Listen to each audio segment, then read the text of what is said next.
Megan Hicks of I Run Far, and we're here in Hong Kong. I'm with Alex Nichols. It's the day after the 2018 Vibram Hong Kong 100K. Alex finished second place. Good morning, congratulations. Thanks a lot. So we're staying at this hotel that has a epic breakfast buffet of which you just partook. How are you doing post breakfast, post 100K? Doing pretty well. I'm really glad to have breakfast. Okay. Yeah, that was an issue this morning, but An issue? basically I was awoken by my stomach because I was so hungry. Yeah, I didn't really get a chance to eat any real food yesterday because the race started at 8 a.m., which is actually pretty late for most of these things. Totally. Yeah. And then you finished, early evening and had to negotiate your way back, back through amazing Hong Kong to get back to the hotel afterwards. Yeah, just fortunately we got a taxi, which was nice. We were thinking about taking the train, but yeah, the taxis are always an adventure, trying to get them to figure out where you want to go. Okay, so yesterday was quite a day, quite a race. I have a race coverage hangover. Do you have a racing hangover? A little bit, yeah. I think racing, time change, it's all kind of hitting right now. I can feel it. Yeah, it's happening. Okay, so walk me through your race. The men's race started so fast. Yeah, and everyone had talked about how fast it was going to start, so I was pretty prepared for that. There was a decent amount of pavement in that first 15K or so. A road. Yeah, just on a road, kind of around a reservoir. Like contouring in and out of the drainages with a little bit of hills, or what was it Yeah. actually like? Yeah, just a few hills, nothing major. Everything was really runnable, so it was just a matter of, trying to remember that it's 100K and not 20K. So at the first supply point, which was 12K at the East Dam, you were in about 20th place, which is not a surprising position for Alex Nichols. At international trail races, you tend to take it easy, but you were 7 minutes back of the lead at 12K into a race. Did you know that?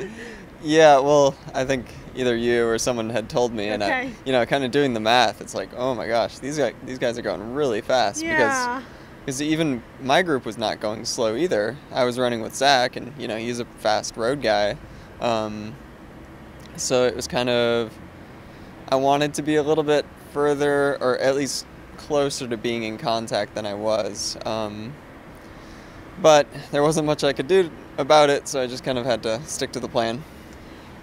As early as I think it was 50K, you said to me, this course is hard. It's notoriously got a lot of pavement and is notoriously flatter to start, but it was hard at 50K already. Like, what did you mean by that? Yeah, so, and actually Tim Tollefson had told me this ahead of time that, people say the first half is flat and fast, but it's really just that first 15K. Okay. After that, it starts to get pretty tough pretty quickly. Okay. So there was a climb and descent before 50K that was probably one of the hardest in the entire race. Just really steep, really rocky. It just seemed to go on forever. And at that point, the weather was pretty warm too. So it was kind of like I had been trying to hold back, and I came into 50K feeling like, oh no, this is going to be terrible. Okay. Yeah. So, like you were thinking things were going to start to fall apart for you, or? Yeah. Okay. Yeah, just based on the way I felt at that aid station, even though I was holding back, I was still pretty worried about the second half. So, looking back at the splits, at the 50K aid station and the next one is where you were the furthest out of contact with the leaders. After that is when they started coming back to you, or you started gaining on them. I'm not sure which is which. Obviously, you kept your shit together. So how did that go for you in the second half? Yeah, I definitely started feeling better. Part of it was the terrain also. After 70K, it stopped being so rocky and technical. Okay. So I was able to start running again. Because a lot of it was just really large, uneven boulders with steep downhill. So even if you felt good and your legs felt fine, you just couldn't move because you're constantly kind of tiptoeing from rock to rock. So yeah, the surface helped, and then I think I did get dehydrated kind of in that section I was saying earlier before 50K, so I drank a lot after 50K, and I think that kind of helped me rebound. Weather-wise, it was, sort of foggy and cool and cloudy to start, but then the clouds kind of opened up for a few hours. Yeah. I think the sun was out for you for a couple hours starting around 36K, but then the clouds came back again and there was a little bit of mist and some fog. Did that actually, could you feel it? Yeah, it was very nice. Okay. Because just like you were saying, that section of maybe 2 hours, all of a sudden you realize you're in Hong Kong and it's warm. And just being January in Colorado, I had nothing similar to that. In the last 25K of the race, were you getting any reports on that the men at the front were coming back to you, that the gap was decreasing? Were you thinking about position and placing, or were you just trying to survive, or what was going on in your head? So when I was in fifth for a while, and when I was in fifth was kind of the low point of the race. Okay. And so at that point I was just kind of like, well, fifth is decent. I'll just finish here. If I finish fifth, I'm okay. Yeah, exactly. Yeah. And then Maddie and other people were saying like, oh, fourth is, only a few minutes ahead. And when you're in that kind of low spot, it's hard to be competitive, even though it's a race. You just feel bad and you don't really care. But then all of a sudden, once I caught fourth, it was an aid station. I came in and I left more quickly than he did. That definitely kind of reignited the competitive spirit. Was that the Beacon Hill aid station, checkpoint 7? Yep. Okay. Yeah. And then after that, you had kind of a long downhill. I think I saw you and you were, 40 seconds ahead of, I think that was the Nepali runner Purna at that point. Yeah, exactly. It was just kind of like, all of a sudden I was back into it mentally and thinking about third place. So yeah, when you passed by me after that aid station, you looked like engaged and with it. Were you starting to play like the game of chasing and racing again there, or? Yeah, it was just sort of this couple hour stretch of not being engaged and then all of a sudden snapping out of it and realizing like, hey, 20 miles is not that far. I can try to, go catch some people. And then when did you come to occupy your podium position? When did you know you were on the podium?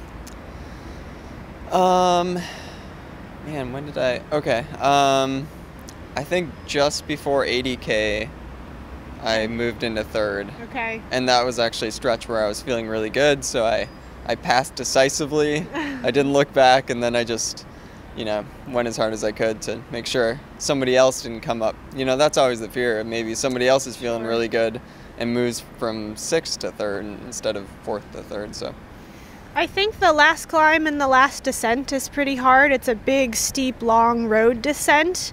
How was that? How did that go for you? Actually, the road was great. Yeah, okay. I felt great to run fast on a downhill road compared to all the rocks and stairs and stuff. So that part, I was moving really fast. It was good. You crossed the line. You think you're in third. And I think you probably entered into drama in progress. Was it like a reality show happening at the finish line? Yeah, someone, immediately said, oh, you're probably going to get second. And I didn't know what was going on except for maybe some sort of DQ, and then come to find out the details a little bit later. And honestly, at that point, second it's good too, but I was happy with third. You were happy with third.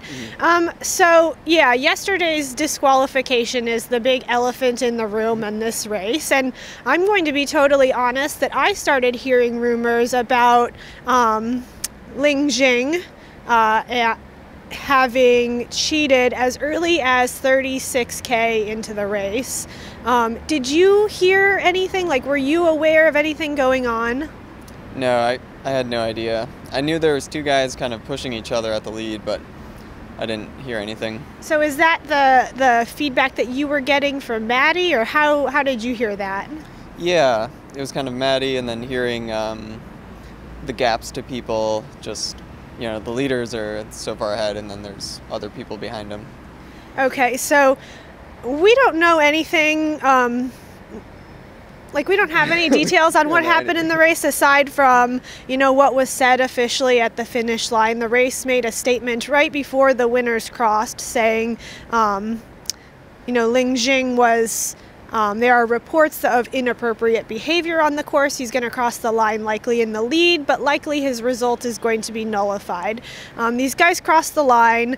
There's immediate chaos and, Chinese being spoken back and forth. So, very little of it was translated to English, so I don't know what happened, but ultimately the race came out and said at the finish line that Ling Jing has been disqualified. He Min is declared the champion, and Alex Nichols has been declared second place, and Yoon Hui Yoon is declared the podium position. As this is happening, this whole thing takes, 90 minutes or something to kind of unfold at the finish line. What are you hearing? What are you thinking? And the ultimate declaration made by the race is that Ling Jing was disqualified for inappropriate behavior by taking support outside of the support checkpoints, which is against the rules. Yeah. So, your reaction to all that? When I first kind of heard some of the details, it was just sort of like, well, those are the rules, so if the race is going to enforce the rules, they might as well enforce the rules. And I mean, me personally, I definitely wouldn't try to do anything like that because actually they were super clear about everything in the pre-race briefing on Friday, and then even Saturday morning they did another pre-race briefing, and they were as you're standing at the starting line, right? At the start line they're saying, there's going to be a gear checkpoint, we have extra safety blankets, if you don't have one you need one. So it just kind of like they couldn't have made it more clear to me. And I've heard a couple people say a few things on social media in the last 15 hours or whatever it's been, saying, well, it's just a little bit of water. What's the big deal of getting support outside of a checkpoint? Mm-hmm. I guess rules are rules, and whatever the rule is, just follow it. And even marginal amounts of assistance can add up over a distance.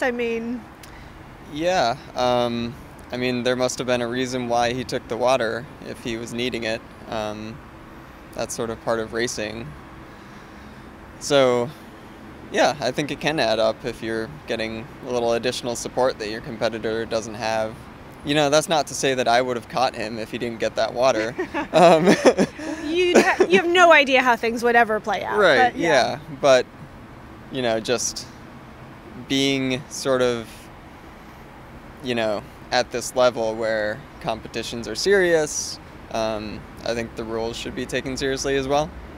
It's kind of an ugly elephant in the room. I don't like talking about it, and I don't like focusing on it too much and discussing, your successful performance yesterday. So I'd like to just take that elephant, put it back in the closet and leave it there, and wrap up by asking you, it's late January. This is the beginning of your 2018 season. You're starting things off with a bang, second place at a pretty competitive race. What's in your head now going forward, taking what happened yesterday with you? Going forward, I'm just, hoping I can sort of keep these races going. Just avoid bad races. Avoid bad races. You said in our pre-race interview that you were looking for your UTMB points. You are taking those home on the plane with you today. Yep, that was always the number one goal. We talked about this ahead of time. I was gonna log roll if I had to. If I need to, I will get there by any means. Yep. Yeah. So that means you're definitely now your focus race for the year is going to be UTMB. Yeah, as long as I can get in, which I believe I can. Still a little bit of confusion, but I'm pretty sure. Okay. So. All right, well, congratulations to you on your second place finish yesterday. We'll see you someplace around the world next. Yeah, we'll see where. Thanks. Happy eating. Thank you.